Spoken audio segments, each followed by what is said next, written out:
Hello and welcome to India TV. मैं हूं रिद्धि सूरी और आज हम बात करने वाले हैं राइजिंग एयर पोल्यूशन की and a dip in AQI। With a dip in AQI in Delhi NCR, we see that people are facing health problems and their health is deteriorating day by day. In fact जो ये है बहुत ही major concern issue बन गया है हमारे लिए। With people are having सोर आइज, सोर थ्रोट, नोज में उनके इचिंग है, आइज में इचिंग है, बर्निंग है। तो आज हम बात करने वाले हैं डॉक्टर राज तिलक से। जैसे कि आप जानते ही हैं कि जो हमारी एयर क्वालिटी है वो वर्सन हो रही है और डिप इन AQI की वजह से लोगों को बहुत ज़्यादा प्रॉब्लम हो रही है, स्पेशली द रेस्पिरेटरी प्रॉब्लम। और जो बच्चे हैं वो स्कूल जाते हैं, ट्यूशन जाते हैं, बाहर खेलने जाते हैं, तो ऐसी सिचुएशन में हम उन्हें कैसे प्रोटेक्ट कर सकते हैं? बेटे, पहले तो मैं बड़ा स्पष्ट कर दूं आपके दर्शकों को कि मैं आपसे पूरी तरह सहमत हूं कि भारत जो है गैस चैम्बर में बदल गया है। हमारे शहर जो हैं वो चोक हो रहे हैं और हम एक घुटन भरे माहौल में जिंदगी जी रहे हैं। जो कुछ आप कह रही हैं, नाक में खुजली, गले में खराश, हियरिंग में परेशानी, ये तो वो चीजें हैं जो साफ सामने दिखाई देती हैं। इसके सिवा हमारे दिमाग की काम करने की क्षमता, हमारे हार्मोन्स का शरीर के ऊपर नियंत्रण, ये सब भी धीरे धीरे खोते जा रहे हैं। हमारी हियरिंग अफेक्ट हो रही है, हमारी हृदय की चाल परिवर्तित हो रही है, हमारी सांस की नलियां लगातार क्षतिग्रस्त हो रही हैं। और इस देश में इन परिस्थितियों में जितने लोग रोड साइड एक्सीडेंट से नहीं मरते, उससे ज्यादा प्रदूषण या उससे होने वाले कारणों के कारण काल कवलित यानी अपनी जान गंवा रहे हैं। ऐसी परिस्थिति में हमें क्या करना चाहिए, इसको मैं कई हिस्सों में देखता हूं। एक तो वो जब हमें मालूम है साल दर साल ये प्रदूषण का प्रकोप आना ही है और हमारी जो सरकारें हैं, स्थानीय निकाय हैं, या तो वो पर्याप्त प्रयास नहीं कर रहे या कर नहीं पा रहे, लेकिन जो कुछ भी हो ये सूरत बदलनी चाहिए। ऐसी परिस्थिति में हमको ऐसा मौसम यानी जाड़ा आने के पहले, दिवाली आने के पहले ही कुछ तैयारी शुरू कर देनी चाहिए। बिल्कुल बिल्कुल डॉक्टर। जैसे विटामिन डी का स्तर भारतीयों में लगभग 80% भारतीयों में जो होना चाहिए उससे कम है। तो हम धूप का स्नान करें, विटामिन डी की खुराक का सेवन करें, लेकिन अपने विटामिन डी को पर्याप्त रखें, क्योंकि वो प्रदूषण से लड़ने में हमारा कारगर हथियार है। दूसरा, जो कोरोना काल का प्रिकॉशन था कि हम मास्क लगा रहे थे, उसे हमें जारी रखना होगा। उसे हम नो नहीं कह सकते। और अब एक तरह से कोरोना के लिए न सही, प्रदूषण के लिए सही, लेकिन उसकी जरूरत दोबारा आ गई। तो डॉक्टर, बीच में जब कोरोना वायरस स्टार्ट हुआ था तो कहा गया था कि सर्जिकल मास्क जो है उससे बहुत ज़्यादा प्रोटेक्शन मिलेगी। तो क्या ये सच है कि सर्जिकल मास्क से हमें एयर पोल्यूशन से अच्छे से प्रोटेक्शन मिल सकती है, या हमें डबल मास्क का यूज़ करना चाहिए? देखिए, प्रदूषण के कण भी कोरोना से बारीक या उसके बराबर ही होते हैं।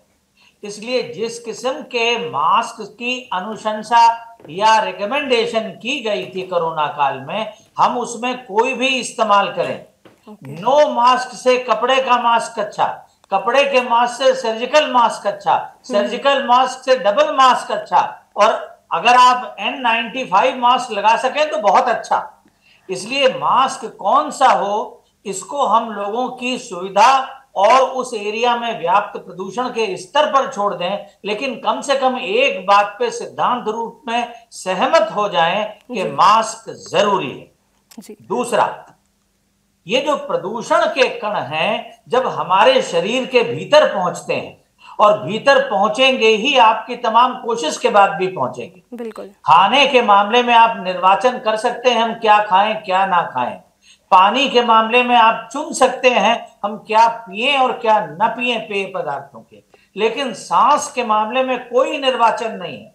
जो भी हवा उपलब्ध होगी आपको वो सांस के साथ लेनी ही पड़ेगी, इसका कोई विकल्प आपके पास उपलब्ध नहीं है। डॉक्टर, जैसे आपने कहा कि कोरोना वायरस में लोगों को प्रॉब्लम हुई है, तो अभी भी लोग कोरोना वायरस के सिम्टम्स से उभर नहीं पाए हैं, उन्हें रेस्पिरेटरी प्रॉब्लम्स अभी भी हैं।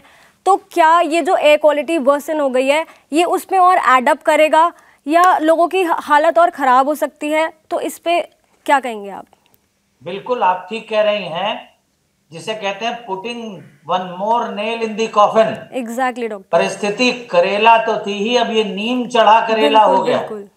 ठीक है, तो जी चुनौती बड़ी है। जो ज्यादा ससेप्टेबल हैं, ज्यादा वल्नरेबल हैं और बीमार हैं, या गर्भवती महिलाएं हैं, या छोटे बच्चे हैं, जी या जो जिनकी हैंडलिंग एबिलिटी कम है, निश्चित रूप से उनके ऊपर इसका असर कहीं ज्यादा होगा।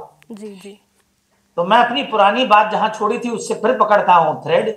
जब ये प्रदूषण के कर हमारे शरीर में जाते हैं तो वहां जाके फ्री ऑक्सीजन रेडिकल्स रिलीज करते हैं, जी और वो फ्री ऑक्सीजन रेडिकल्स हमारे वाइटल ऑर्गन्स को चुटहिल करते हैं, घायल करते हैं।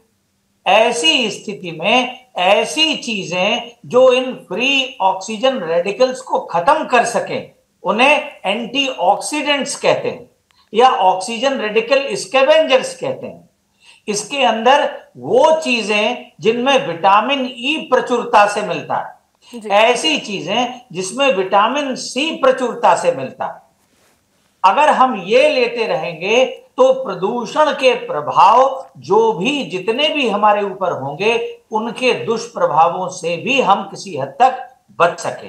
डॉक्टर, जैसे आपने कहा कि छोटे बच्चे अपना ध्यान नहीं रख सकते, तो जो जी। न्यूबॉर्न हैं, जो टॉडलर्स हैं, आप वो जो नए पेरेंट्स हैं उनके लिए क्या सजेशंस बताएंगे कि वो अपने बच्चों को प्रोटेक्ट करके रखें, क्योंकि उनकी इम्यूनिटी पहले ही बहुत लो होती है। और अगर इस केसेस में ऐसा तो होता नहीं है कि लोग घर पे ही रहेंगे, उन्हें बाहर निकलना है, कहीं जाना है और आप बच्चों को घर नहीं छोड़ सकते, तो ऐसे केसेस में बच्चों का कैसे ध्यान रखा जाए जो बिल्कुल नए न्यूबॉर्न हैं बेसिकली?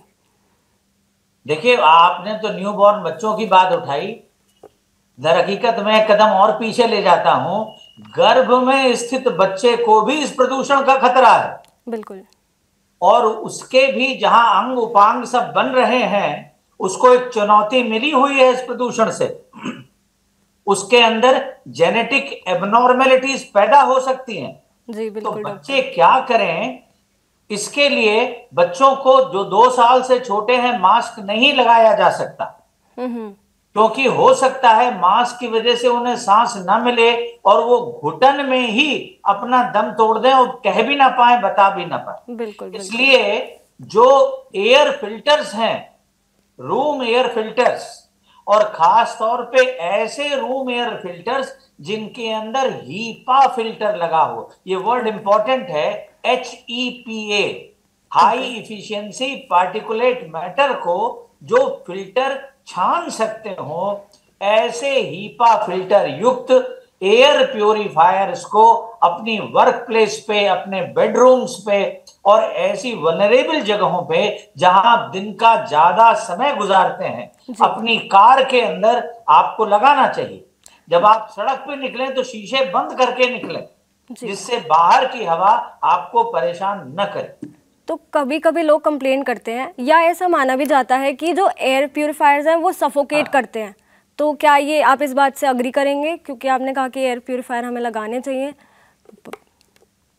देखिए, आप शायद एयर प्यूरिफायर और नेगेटिव आयरन जनरेटर्स को बीच में कंफ्यूज कर रही हैं। कुछ मशीनें ऐसी हैं जो नेगेटिव आयन जनरेट करती हैं अगर लगा दी जाए, और वो धूल को, डस्ट पार्टिकल को प्रेसिपिटेट कर देती। लेकिन मुश्किल यह है कि वो इस प्रक्रिया के अंदर फ्री ऑक्सीजन रेडिकल जनरेट करती हैं, तो मैं उनका प्रस्ताव कतई नहीं कर रहा, उनकी अनुशंसा नहीं करता। लेकिन एयर फिल्टर सिंपल फिल्टर है जिसमें आगे एक वैसे ही फिल्टर होता है जैसे आपके एयर कंडीशनर में लगा होता है, इसके पीछे एक चारकोल की प्लेट होती है जो तमाम स्मेल्स को एब्जॉर्ब कर लेती है। फिर उसके पीछे ये हीपा फिल्टर होता है जो जिसमें एक तरफ से हवा खींची जाती है और दूसरी तरफ से एंटर करती है, तो ये हवा को छानता रहता है। पीरियोडिकली इन फिल्टरों को आप साफ करते रहिए और आपको सांस लेने के लिए स्वच्छ हवा उपलब्ध होगी। बस ध्यान ये रखना है कि आपके रूम का जो वॉल्यूम है, लंबाई, चौड़ाई और ऊंचाई को गुणा करके जो एयर स्पेस है वहां की, उसके साइज को फिल्टर करने के हिसाब से एयर फिल्टर आपको लेना होगा। जी डॉक्टर। अगर स्पेस ज्यादा है, एयर फिल्टर कम एफिशिएंसी का है, तो शायद ये पूरा काम न कर सके।